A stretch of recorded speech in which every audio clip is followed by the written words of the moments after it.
छोड़ के ना जाता वो भी इस कदर सजदे किए होते खुदा के मैंने अगर छोड़ के ना जाता वो भी इस कदर सजदा किया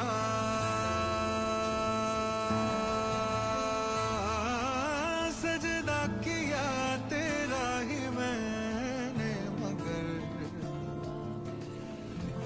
എന്താ ഇങ്ങനെ നോക്കുന്നേ? ഒന്നുമില്ല. ഞാൻ കുടിക്കാൻ എന്തെങ്കിലും കൊണ്ടുവരാം. നീ ഇടേനി, ഞാൻ ഇപ്പൊ കൊണ്ടുവരാം. ഓക്കെ ഷംന, നീ എന്റെ കാര്യം മാത്രം നോക്കിയാൽ മതിയോ? നിന്റെ കാര്യം കൂടി നോക്കണ്ടേ? എന്റെ കാര്യം നോക്കാൻ നീ ഉണ്ടല്ലോ. ഞാൻ എപ്പോഴും ഉണ്ടാവുന്ന വരോ? അങ്ങനെയല്ല പറയുന്നത്. ഇനിയിപ്പോ കുറച്ചും കൂടി പ്രാക്ടിക്കൽ ആവും ഷംന.